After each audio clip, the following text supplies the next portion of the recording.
que põe fim, neste momento pelo menos, ao conflito entre Israel e o Hamas, na guerra entre Israel e o Hamas, um acordo mediado pelos Estados Unidos, pelo Egito e pelo Catar. Como é que você vê, Rodolfo Marisa, essas novas informações trazidas pelo Fabrício Naits, com Donald Trump atribuindo ao seu governo, futuro governo, a sua vitória nas eleições, a sua atuação por meio de seus representantes, chamando para si a paternidade desta criança, que é o fim do conflito entre Israel e o Hamas? Muito bem, Nelson, de fato é. Sim, Donald Trump é o pai dessa criança.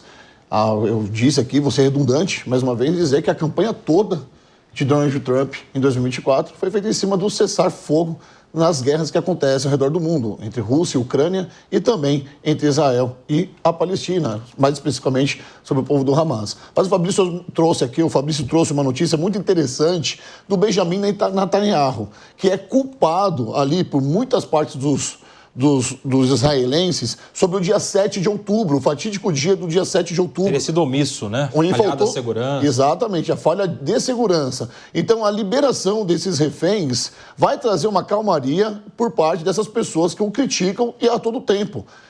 Nós sabemos que o Benjamin Netanyahu, ele se beneficiou, entre aspas aqui, dessa guerra que acontece lá, porque a imagem dele já não estava sendo tão taxada assim como o grande chanceler, ou o grande embaixador, ou o grande comandante de Israel, Nelson. Veio uma guerra e, nesse momento, a guerra veio que tampou a imagem dele, ou cessou aquele negócio que ele estava passando, aquele momento que ele estava passando. E, de fato, agora, com esse cessar-fogo, como diz aqui o Fabrício, ele irá 3 vezes na semana no parlamento para dar suas explicações. Ou seja, é um capítulo de uma novela onde a gente pode estar assistindo aí futuramente a queda de Benjamin Netanyahu no poder de Israel. E vai ter que responder muito à justiça agora, né, o Guilherme Mendes, o Netanyahu, porque para muitos ele postergava o fim desse conflito, porque era, de alguma maneira, o que o segurava no cargo de primeiro-ministro. Agora, encerrando esta fase do conflito, com o cessar-fogo, com a retirada das tropas de Israel, devolução dos reféns ao Estado de Israel, ele vai ter que ir para o próximo capítulo de sua vida, que vai ser um capítulo na justiça, respondendo a muitas denúncias que já existiam antes daquele outubro de 2023 contra ele. Guilherme Mendes. Sem dúvida, ele vai responder por denúncias e por problemas internos dentro da Justiça de Israel, vai responder por crimes de guerra no Tribunal Penal Internacional e todo aquele aparato que mobilizou o Estado, inclusive deixando a oposição ao seu governo de lado. Houve ali, tal qual ocorreu nos Estados Unidos, uma união entre as forças políticas israelenses, já que havia um inimigo externo a ser combatido.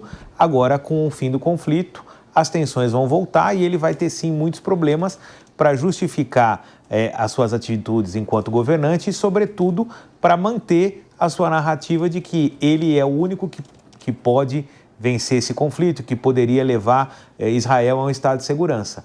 Volta o cenário político normal, um cenário que para ele era muito hostil, era muito ruim, e justamente isso que você colocou, esse conflito acabava sendo uma salvaguarda para que ele não respondesse na justiça pelos seus eventuais crimes e também politicamente ele recebeu uma trégua, não entrando na disputa direta entre nas forças políticas de Israel para o próximo governo, não é?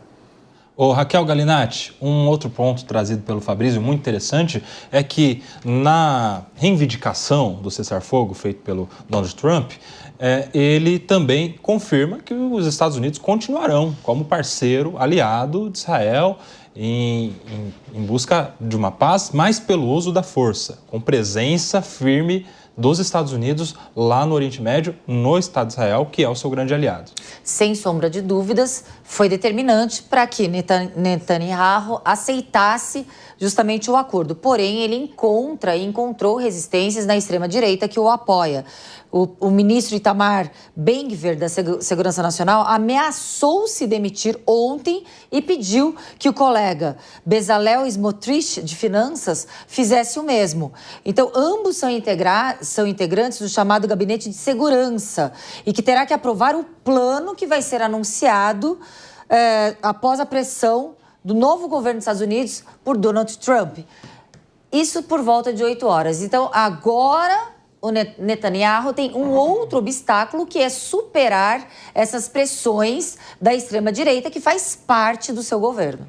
E pediu o Sérgio Zagarino. E ele não vai conseguir, na verdade. Vai ser muito difícil o Netanyahu se sustentar ali na posição que atualmente se encontra, em razão do desgaste da guerra, em razão da falha de segurança que motivou o ataque ali naquele fatídico 7 de outubro, e principalmente porque a sua base, o seu grupo político, que vinculam ao que chamam de extrema-direita, eles são muito mais radicais em termos de extermínio do grupo terrorista.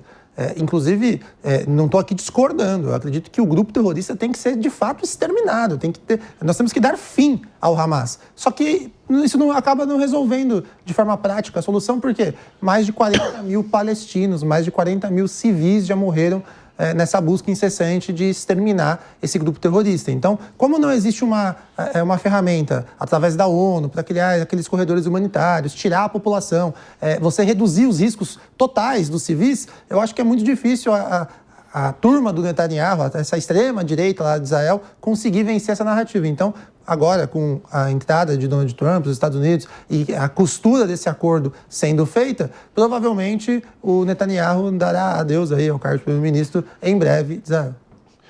Não, interessantíssimo que o Zagarino traz aqui como reflexão, porque houve o cessar-fogo, né? Provavelmente essa guerra ela acabe de verdade com a libertação dos reféns, porém, Palestina e Israel vão viver em conflito. Qual é a solução disso? Hoje existe a guerra, mas é um povo que sempre esteve em conflito. Há mais de 2000 anos, eles brigam por um pedaço de terra. Como é que vai funcionar isso? Será que o Donald Trump também vai se meter nessa questão geográfica e tentar fazer da Palestina um Estado independente? Como é que vai ficar o povo que, ora, hoje é uma guerra que é noticiada, mas quando sair os holofotes dessa guerra e os méritos for para o Donald Trump por causa desse cessar-fogo, o povo continuará em conflito pelaquela região, eu quero dizer. Então, é um ponto também que tem que ser observado, como bem diz aqui o Zagarino.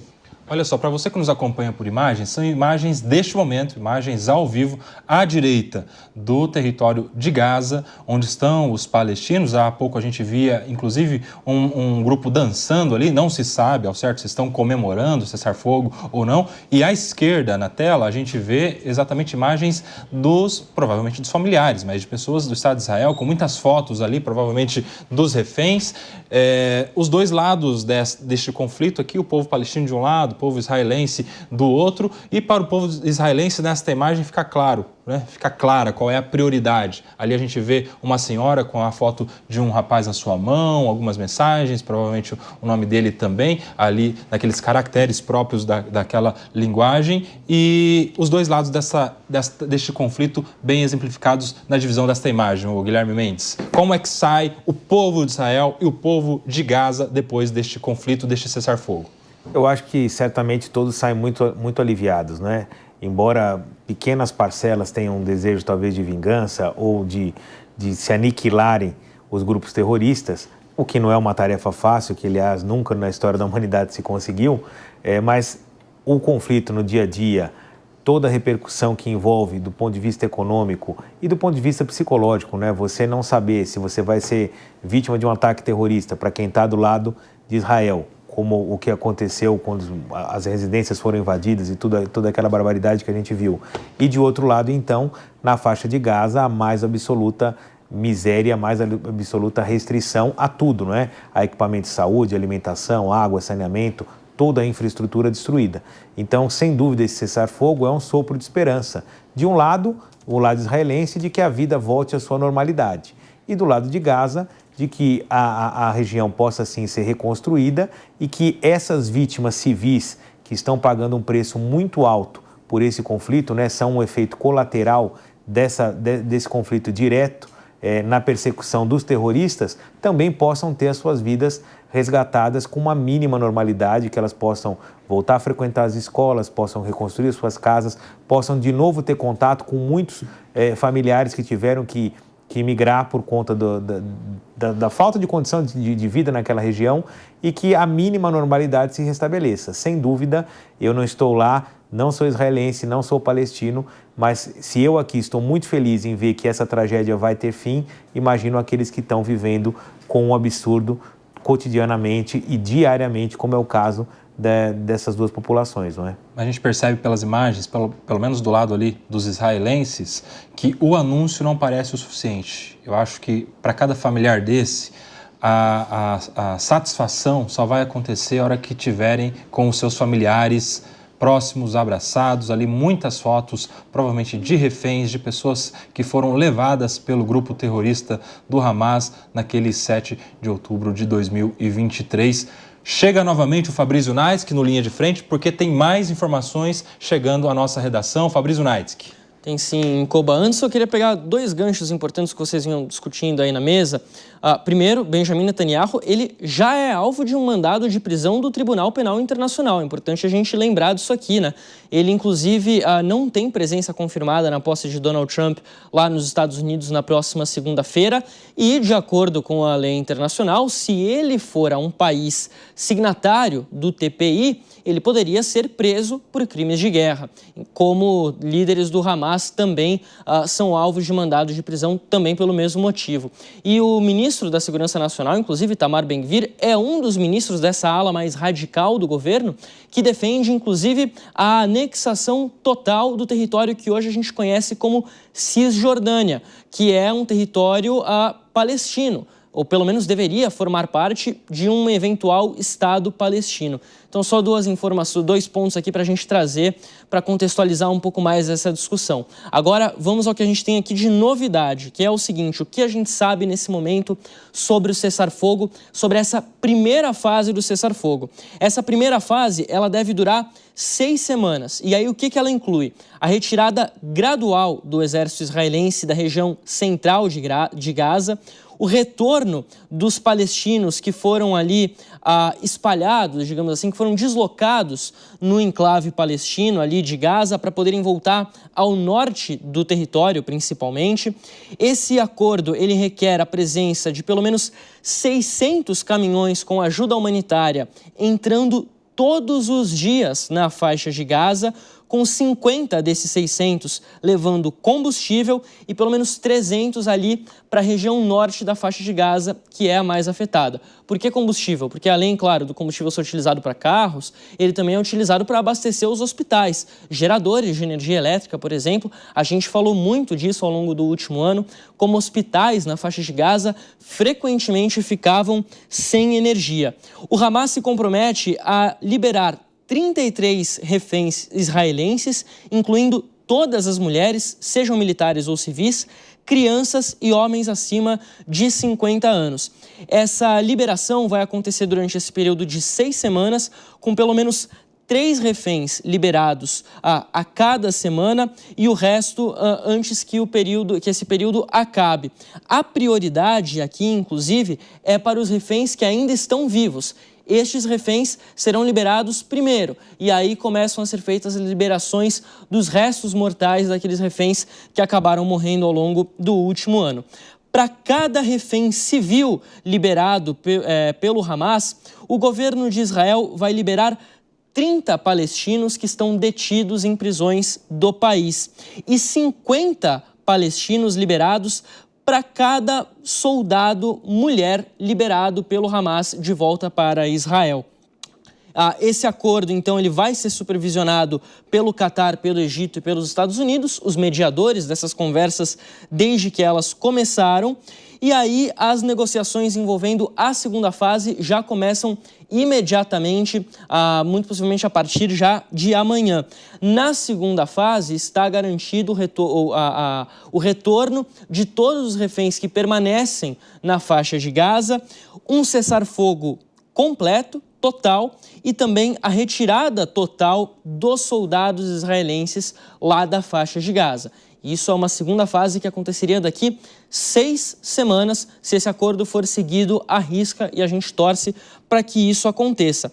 A informação que chega é que o Hamas, o governo do Hamas, digamos assim, que acaba ali sendo o governo de fato da faixa de Gaza, orientou os civis ali no território que eles não se movam, que não haja nenhum grande tipo de manifestação nesse momento, seja contra, seja a favor, que seja mantida uma espécie de calma relativa, digamos assim, até que tudo passe a acontecer. Então a gente já pode esperar movimentações nas próximas horas. A gente está acompanhando, como você destacou, né, Koba, imagens aí de um protesto lá em Tel Aviv, de familiares de reféns feitos ao longo desse último ano pelo Hamas, reféns israelenses que foram levados pelo Hamas para a faixa de Gaza em 7 de outubro de 2023 e que tem cobrado muito esse governo Benjamin Netanyahu. É uma pressão muito, muito forte que ele enfrenta, mas certamente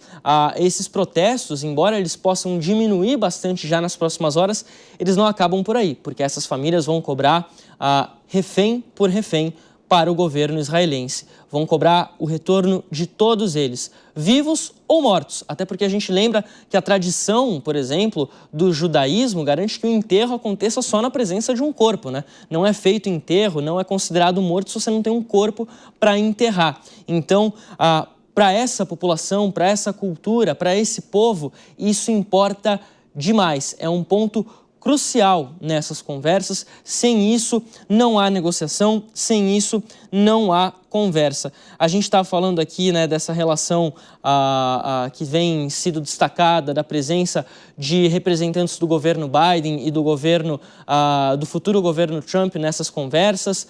É muito importante a gente destacar isso, claro, mas tem aqui uma leve memória do finalzinho do governo Jimmy Carter. Isso lá já na década de 80, né? Jimmy Carter, que morreu no final de dezembro, no dia 29 de dezembro, aos 100 anos de idade.